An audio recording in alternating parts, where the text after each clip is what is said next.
By thy words thou shalt be justified, and by thy words thou shalt be condemned. A person knowing the power of the word becomes very careful of his conversation. He has only to watch the reaction of his words to know that they do not return void. Through his spoken word, man is continually making laws for himself. I knew a man who said, "I always miss a car. It invariably pulls out just as I arrive." His daughter said, "I always catch a car. It's sure to come just as I get there." This occurred for years. Each had made a separate law for himself, one of failure, one of success. This is the psychology of superstitions. The horseshoe or rabbit's foot contains no power, but man's spoken word and belief that it will bring him good luck creates expectancy in the subconscious mind and attracts a lucky situation. I find, however, this will not work when a man has advanced spiritually and knows a higher law. One cannot turn back, and one must put away graven images. For example, 2 men in my class had great success in business for several months, when suddenly everything went to smash. We tried to analyze the situation, and I found, instead of making their affirmations and looking to God for success and prosperity, they had each bought a lucky monkey. And I said, "Oh, I see. You have been trusting in the lucky monkeys instead of God. Put away the lucky monkeys and call on the law of forgiveness, for man has power to forgive or neutralize his mistakes." They decided to throw the lucky monkeys down a coal hole, and all went well again. This does not mean, however, that one should throw away every lucky ornament or horseshoe about the house, but he must recognize that the power back of it is the one and only power, God, and that the object simply gives him a feeling of expectancy. I was with a friend one day who was in deep despair. In crossing the street, she picked up a horseshoe. Immediately, she was filled with joy and hope. She said God had sent her the horseshoe in order to keep up her courage. It was indeed, at that moment, about the only thing that could have registered in her consciousness. Her hope became faith, and she ultimately made a wonderful demonstration. I wish to make the point clear that the men previously mentioned they were depending on the monkeys alone, while this woman recognized the power back of the horseshoe. I know in my own case, it took a long while to get out of a belief that a certain thing brought disappointment. If the thing happened, disappointment invariably followed. I found the only way I could make a change in the subconscious was by asserting, there are not 2 powers, there is only one power, God. Therefore, there are no disappointments, and this means a happy surprise. I noticed a change at once, and happy surprises commenced coming my way. I have a friend who said nothing could induce her to walk under a ladder. I said, "If you are afraid, you are giving into a belief in 2 powers, good and evil, instead of one. As God is absolute, there can be no opposing power unless man makes the false of evil for himself. To show you believe in only one power, God, and that there is no power or reality in evil, walk under the next ladder you see." Soon after, she went to her bank. She wished to open her box in the safety deposit vault, and there stood a ladder on her pathway. It was impossible to reach the box without passing under the ladder. She quailed with fear and turned back. She could not face the lion on her pathway. However, when she reached the street, my words rang in her ears, and she decided to turn and walk under it. It was a big moment in her life, for ladders had held her in bondage for years. She retraced her steps to the vault, and the ladder was no longer there. This so often happens. If one is willing to do a thing that he is afraid to do, he does not have to. It is the law of non-resistance, which is so little understood. Someone has said that courage contains genius and magic. Face a situation fearlessly, and there is no situation to face. It falls away of its own weight. The explanation is that fear attracted the ladder on the woman's pathway, and fearlessness removed it. Thus, the invisible forces are ever working for the man who is always pulling the strings himself, though he does not know it. Owing to the vibratory power of words, whatever man voices, he begins to attract. People who continually speak of disease invariably attract it. After man knows the truth, he cannot be too careful of his words.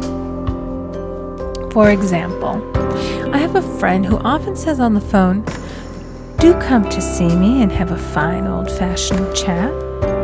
This old-fashioned chat means an hour of about 500 to 1,000 destructive words, the principal topics being loss, lack, failure, and sickness. I reply, "No, thank you. I've had enough old-fashioned chats in my life. They are too expensive, but I will be glad to have a new-fashioned chat and talk about what we want, not what we don't want." There is an old saying that man only dares to use his words for three purposes: to heal, bless, or prosper. What man says of others will be said of him, and what he wishes for another he is wishing for himself. Curses like chickens come home to roost. If a man wishes someone bad luck, he is sure to attract bad luck himself. If he wishes to aid someone to success, he is wishing and aiding himself to success. The body may be renewed and transformed through the spoken word and clear vision, and disease be completely wiped out of the consciousness. The metaphysician knows that all disease has a mental correspondence, and in order to heal the body, one must first heal the soul. The soul is the subconscious mind, and it must be saved from wrong thinking. In the 23rd Psalm we read, "He restoreth my soul." This means that the subconscious mind or soul must be restored with the right ideas, and the mystical marriage is the marriage of the soul and the spirit, or the subconscious and superconscious mind. They must be one. When the subconscious is flooded with the perfect ideas of the superconscious, God and man are one.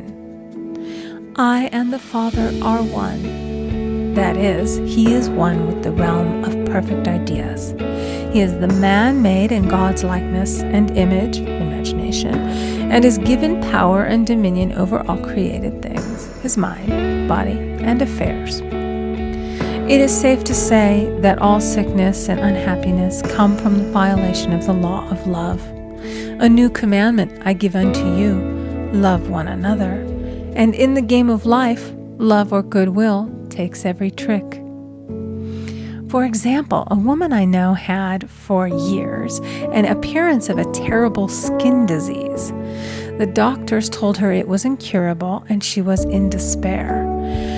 She was on the stage and she feared she would soon have to give up her profession, and she had no other means of support. She, however, procured a good engagement and on the opening night made a great hit. She received flattering notices from the critics and was joyful and elated. The next day she received a notice of dismissal. A man in the cast had been jealous of her success and had caused her to be sent away. She felt hatred and resentment taking complete possession of her, and she cried out, "Oh God, don't let me hate that man." That night she worked for hours in the silence. She said, "I soon came into very deep silence. I seemed to be at peace with myself, with the man, and with the whole world. I continued this for 2 following nights, and on the 3rd day, I found I was healed completely of the skin disease." In asking for love or goodwill, she had fulfilled the law, for love is the fulfilling of the law. and the disease, which came from the subconscious resentment, was wiped out. Continual criticism produces rheumatism, as critical, inharmonious thoughts cause unnatural deposits in the blood which settle in the joints. False growths are caused by jealousy, hatred, unforgiveness, fear, etc. Every disease is caused by a mind not at ease.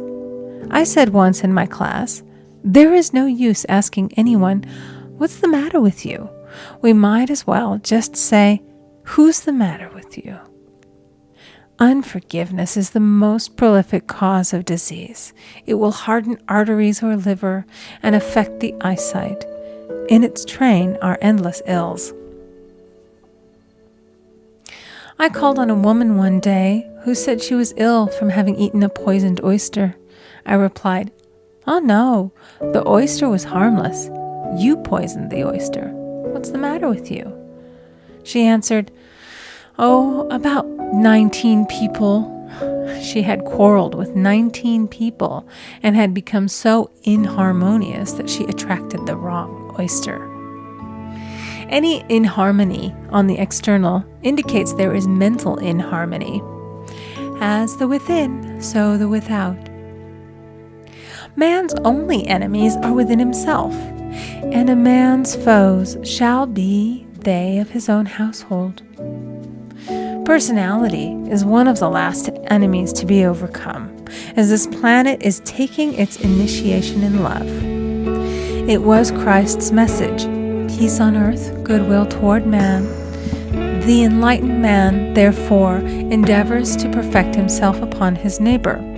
His work is within himself, to send out goodwill and blessings to every man, and the marvelous thing is that if one blesses a man, he has no power to harm him.